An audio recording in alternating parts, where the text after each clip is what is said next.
Hello, and welcome to Spillin My Guts, episode 6. I'm your host, Life Spiller 79. Wanted to talk about what is your ultimate goal for your collection. First, wanted to get into talking about the news, things that I saw currently today that just kind of piqued my interest. First line, a bit of news that I saw was YouTube Twitch deal. Basically, YouTube is going to be purchasing Twitch for $1 billion, which I look at as a marketing scheme. Not necessarily a scheme, but a marketing come up, I guess you can say. More on the level of understanding that YouTube realizes that a big part of their franchise or their money making machine is through gaming. All these game purchase videos. Whether it's on the retro end, all the way to the top of these Let's Play videos, all kinds of aspect of gaming, trailers, people just setting up all kinds of YouTube channels. All these things and all aspects are making them a tremendous amount of money. I mean, when you think about it, out of the cut that they take out of all these pretty much advertisement that goes along with each video that's posted onto YouTube. So yeah, the basics that I know about Twitch is that it's pretty much used for live streaming of video gameplay. Most YouTubers that I watch, they use it, like Pete Dorr and Philip DeFranco and stuff like that. They show their actual gameplay if they're online or just multiplayer with a good friend or something like that. So I look at it as a pretty much a good marketing deal or something like that. So it's something to look at. I just happened to stumble on that reading earlier today. It actually says Google and YouTube have reportedly reached a deal to purchase Twitch for over $1 billion. Variety is reporting on the purchase and said it should be officially announced soon. YouTube has purchased a video game streaming company in an all-cash deal, which will be largest purchase in YouTube history. Variety sources are also reporting that YouTube expects the purchase to be examined and challenged by U.S. regulators. It expects the Justice Department to examine the purchase and whether it creates anti-competitive issues related to online video game services. We've reached out to Twitch to find out more information, and we will update your story as further details arise. And this was out of GameInformer.com. I usually go there. I go to several game sites and stuff like that for my update on information. And then I just wanted to talk about the Last of Us coming to the PS4, which I've talked about previously. What sparked my interest was the head title. It was just talking about it was hell putting it on the PS4. They said there's plenty of bugs, glitches. It was more difficult than just turning on a switch or hitting a button, because you're going from an old platform, an old console to this new console, which they're still learning how to utilize to its full potential. So it was funny to me that they said they had difficulties putting it on there. They had to work around the clock in order to get it to perform correctly, because Naughty Dog is known for putting out quality content. We can go back and look at Jack and Dexter and many other games that's come through them. Of course, Uncharted series, which most people look at Last of Us and they can see that a lot of the details, a lot of the characteristics, a lot of the story play and actions was emulated through Uncharted and passed on to The Last of Us. So that's something just to look forward to if you actually did enjoy the series or you enjoyed the actual game itself. Something to look forward to and get into as well. The next line a bit of news was of course the big Halo 5 Guardians release. It says it won't be out till 2015, fall of next year. They want to, and it kills me when they always talking about this 60 frame per second, because they said most companies always tell us that they want to get the game at 60 frames per second. I've heard about Watch Dogs. I've heard it about Infamous Second Son, Titanfall and stuff like that. And not only that, but the pixels as well and stuff like that. And so, yeah, they're looking to release that right along with, of course, the big announcement of the price drop. And I'll kind of get into that a little bit further later on. But yeah, those were just some of the quick headlines that piqued my interest. Also wanted to just talk about the PS4 and the Xbox One gap, I should say. At this point is about 3 million. Normally the place I go look for stats, for figures, for numbers, stuff like that, as far as like weekly sales worldwide, within certain regions and stuff like that.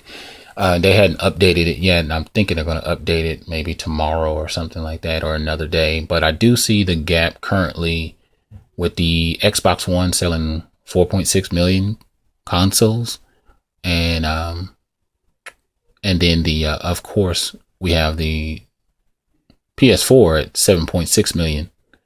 So something to look about, something to think about. But with this price drop, do you think there's going to be a drastic increase, or kind of a momentary kind of thing where it just rises up just for the moment, just because of the hype, just because of everything being centered and focused around it?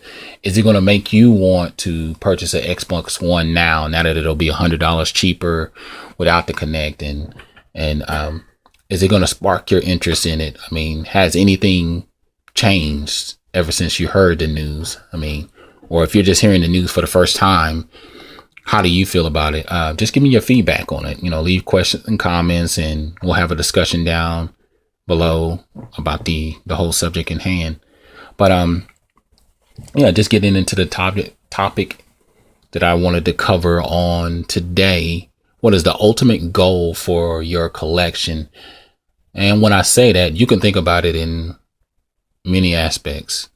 What is it? What's the ultimate thing that you want to do with your collection? How or where do you see your collection going? Because when I wake up and I look at my collection every day, I'm proud of the accomplishments thus far, but I wanted to go in and talk about what I would like to do with my collection and what do I see for it future wise.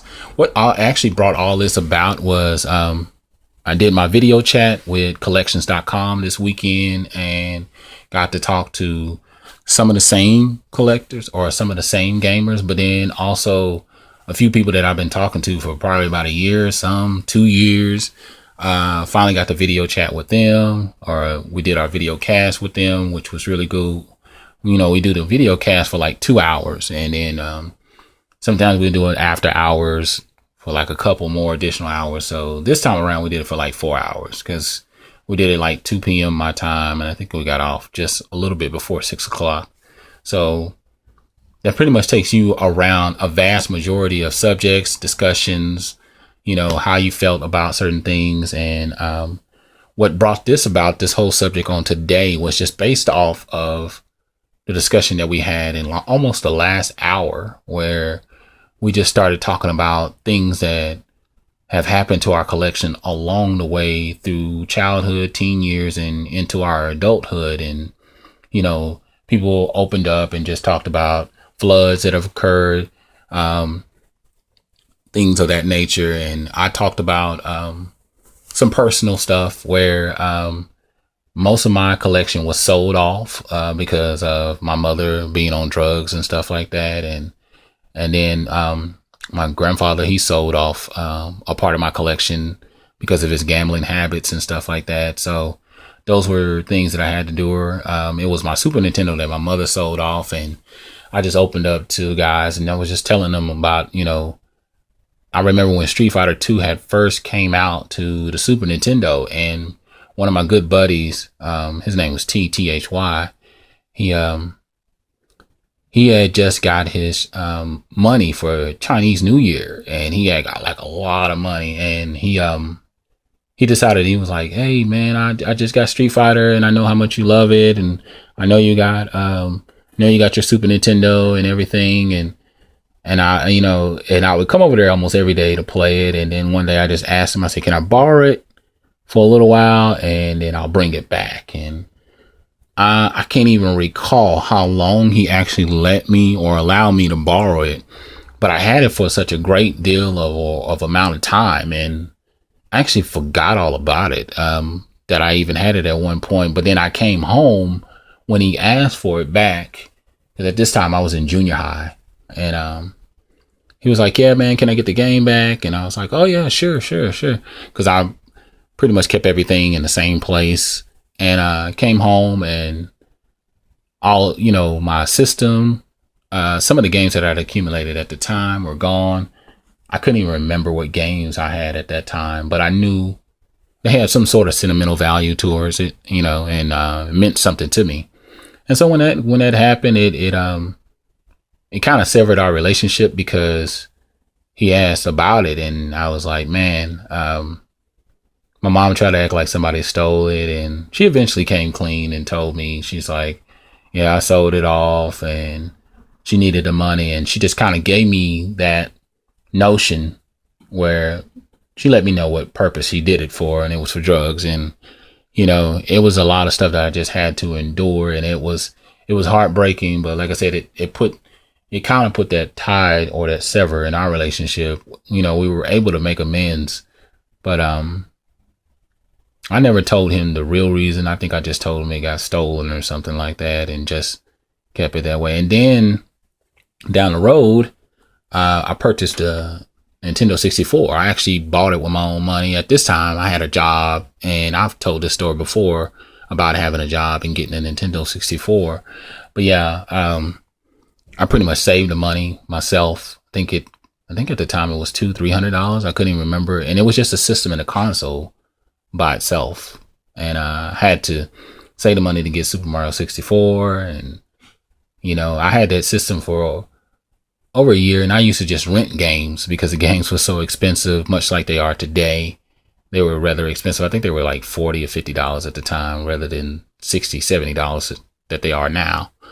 And I used to stay with my grandmother, and I eventually went to go stay with my aunt because I lived in the same city, or I went to the school in her city, and I stayed far away from where my grandmother lived at. Because at one point I was living with my grandmother, and then I started staying with my aunt. And I came home. Well, I came back to my grandmother's house one weekend and went to go pick up my Nintendo 64. Because at this time I started playing games less, only because I had school full time and then I was working right after work. I would work from like 4 to 9 or 10 o'clock at night. So I pretty much didn't squeeze that much time in until maybe the weekend or something like that. And so anyway, I came over there one weekend to pick it up and it was gone. And I asked my grandmother about it, and, she was straight up. She said, well, your grandfather, he used it.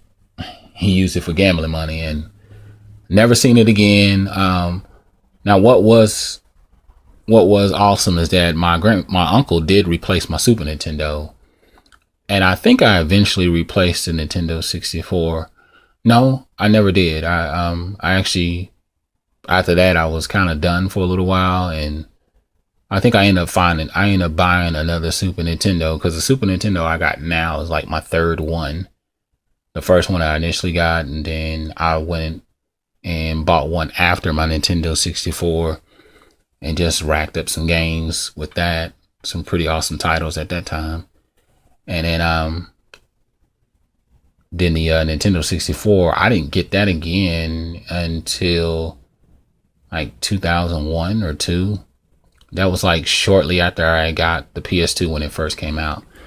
But yeah, man, just giving you a little backstory anyway. So now that I've actually moved towards collecting, because the last 2 years I've actually been really collecting. So a lot of the stuff that I've amassed or accumulated in my collection is only due to a short period of time. So when I look at these other gamers and other collectors, I'm laughing because they've been collecting for such a long time, and I just now got into it, but I've really been going at it. So one of the first things I thought about, what would I want to do? What's my ultimate goal for my collection? Well, I do want a game room. And actually, I've had a discussion with my wife, and we have talked about when we move, I'll have an additional room. We'll use it like the slash office kind of room, because we both have other business endeavors that we're into. We not only have our primary job, but then we also have our secondary job. And then we have a couple of other side ventures that we do together and stuff like that. So I've always talked about having a game room, because my ultimate dream setup would be to have a game room, have my collection in there, have a couple TVs, maybe a flat screen on one side and a retro or a tube TV on the other side, keeping it that way, because I really want to do something like that. That way I have full access to my games whenever I want, and it doesn't occupy nor take up the time of others around me and my family, because I don't always want to play the game at the same hour. Sometimes when I come in straight from work, I'm either recording, doing a video, podcast, or whatever. And then after I do that, most times I just want to chill out for about an hour or two just to digress from the day. So yeah, game collection is definitely something I have been looking forward to, and or game room. I'm pushing towards that. My bedroom is currently my game room. As you guys have seen my setup before in the past, which I'm pretty proud of, and I'm excited about that. Another thing that I actually wanted to do is complete the Mega Man NES set, either in box or out of box. It's not going to be that big of a deal for me whether I have it in box or not in box. I guess ultimately I would like to do it that way, and I know it's going to cost. So I know that that's something I'm going to press towards for. It's a long-term goal that I definitely want to do. It's something I'm really passionate about. I love the Mega Man series. I'm really passionate about it. And then complete the GTA collection. I got 4 games left. The Game Boy Advance, Chinatown, GTA London, and Liberty City Stories, and then I'll be done. But then I want to ultimately move towards getting like memorabilia, like posters, and all kinds of toys and collector items and other additional special items and stuff like that. And I want to do that. Kind of like what one of my good buddies, Mega, he was showing me his he was actually messing with me, because he knows a lot of the games sets, that I'm really passionate about, or game franchises that I really love, or series, I guess you can say, that I'm really passionate about. And he was showing me the Vice City soundtrack. And Vice City is like my favorite Grand Theft Auto game, only because it just reminds me of the 80s, and I love the 80s. I loved everything. The whole atmospheric thing that they had going, the clothes, the music, the TV shows at the time, the cartoons at the time. That was like some of the best times for me. The 80s was. The 90s was just horrible. I had so many crazy memories, but I love the 80s, man. I used to do breakdancing and stuff like that just for fun, being silly, not like real breakdancing, but just being silly and having a good time. So many memories that are attached to that time era. So that's why I love Vice City so much. It's got a special place. Then also I want to complete the God of War. I just seen that they added a new PS Vita game there. I think it's the God of War 1 and 2. I guess they're going to do the whole collection thing on there. So I want to get all things. Well, I want to try to start collecting like all kinds of stuff for it. I did have Pandora's Box. I'm going to get that back, because I still have the art book from my collector's edition that I got. So I still kept that. So I'm going to have to eventually get that back. But yeah, I want to get, for each of those series, I want to get the special editions, some collection editions and stuff like that. Other stuff that I wanted to try to do is get like eventually start getting mint condition type stuff, this will be like my duplicates from my regular stuff that I'll normally play with, but then I'll have mint on the side. I want to start getting like really good in condition NES box games and start having like the protector, the little clear protector around it to keep it in good condition and stuff like that. And because I remember System Psycho, he had just a phenomenal NES collection. And I know times have changed, and I know that, you know, collecting is far more expensive than it used to be, but it's worth it. You know, it's something that I love and something I'm passionate about. And then I want to get like the top tier games for the PS2, the SNES, and the Xbox, because reality is these are some of the largest collections, or some of the largest systems with a lot of games to them. You know, PS2, I know they got over 1,000 games. SNES over 700 games. Xbox, I think, is over 500-600 games. So I want to try to like get the best ones out of the best, you know, and try to push towards that. Not that I don't want for those other systems, but I know that these are like the specific ones that I play the most, because I put more time into these systems, especially with my Xbox, and just being able to accumulate such a mass amount of games in just a short period of time. I also want to start collecting box systems of value, something of value to me, you know, like Marcus Simpson. He's big into the SNES thing, but he's got several inbox systems. You know, that'll be my duplicate system, and down the road I'll probably sell them off, but I just want that to be a part of my collection. I just like the way it looks. When I look at a lot of people's collection, I see that they got all these systems up there at the top from each era and stuff like that. And it's just like a little timeline. Being able to just have that history in your collection is a pretty awesome idea.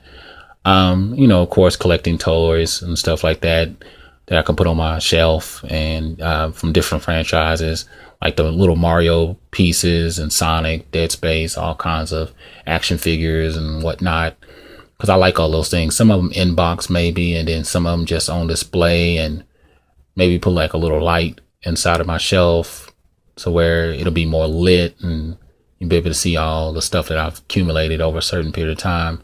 Systems that I want to add to my collection that I currently don't have is the Wii, the Wii U, Sega Saturn, Famicom, and the Retron 5.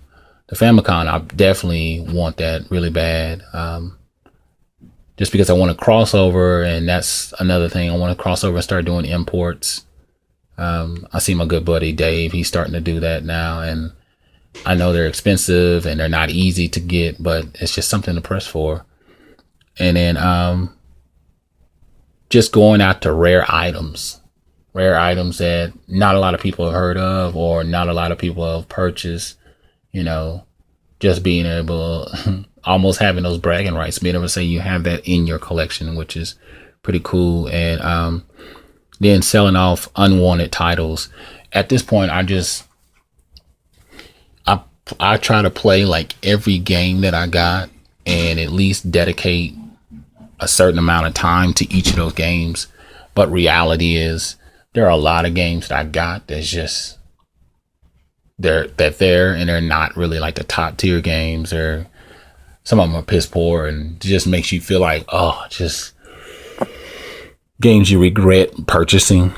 But you know, for the most part, it never hurt to get it, because really I either got them like a bulk and it was really cheap on the fly and was no big deal. And you know, those are just like some of the ultimate things that I wanted to do with my collection. But then also just figuring out who I want to pass it off to, and what I want to do with it down the road and stuff like that. And just seeing where this collection will take me, not only personally, but then channel wise, and venturing off into new things and doing and trying different things. I just wanted to talk about something I wanted to spill my guts about as far as the whole Xbox One thing. Gamer 2323 brought up a very valid point, and I just wanted to elaborate on it from my perspective, how I felt. Because when you look at things, the scheme of things with what Microsoft did, it's kind of shady, and I just want to call it out. I feel like it's kind of a bullshit tactic, because here it is, realistically. When the Xbox One came out, it had to connect.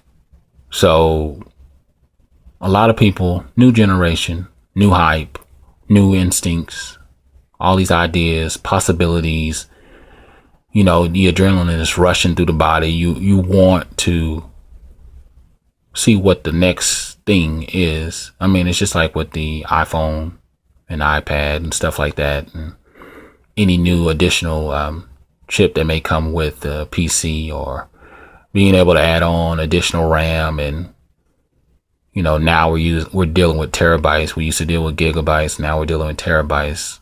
So now we got 1,000 gigabytes in one hard drive, and it's just, and then processors are just going up. We went from just dealing with a processor or a Pentium 4 processor. Now we're dealing with i5, i7 processors and stuff like that, and just doing a multitude of things all at once. So I guess just pulling back a little bit to the initial release of the Xbox One, all the slander and I think everything that came along with it, it just became just one big dramatic show. And I wonder if Microsoft kind of did that just to get the attention, with the whole DRM bullshit, and the way they treat the consumers is just like it doesn't matter, and they've come out and they've made it known that they weren't using this Xbox. They were using it for a multi-purpose, as an entertainment box, and not for graphical purposes, not to serve for the gamers. It was more of a money-making machine. And so that what really makes me draw this conclusion that I think it was just a scheme of things that they knew all along. They were going to drop it down to $3.99, but they wanted to see how much they can make off of this for the time being. And don't you just find it just kind of a coincidence or so that all of a sudden not only the Xbox One dropped in price, but Halo 5 is being dropped, news about that announcement right the day after. Is that a coincidence? I think not. I think it's a strategical move, because I've dealt with marketing. I've dealt with being able to get a new product out there and sell it to the masses and stuff like that, and getting the consumer all hyped up about it. I've worked at companies where they've dropped new products and stuff like that. They wanted to get feedback and see the reaction of people, and they wanted to see if the hearts would be swayed all of a sudden just because now they dropped it down and they've gotten rid of the Connect, because they knew all along they didn't need the Connect. Because how are you going to go from needing it to not needing it? Because they made it known as though this is what needed to happen. So I just call a lot of bullshit on it, and it kind of pissed me off, because, and this is just my own rant, it sickens me how everything is towards a money making machine. I understand we need money to survive. That's a daily thing, daily necessities and stuff like that come along with our lives. But yeah, it's just weird and random. Just tell me how you feel. Other than that, I'm Life Spiller 79. It's my podcast, Spilling My Guts, episode 6, and I'm out.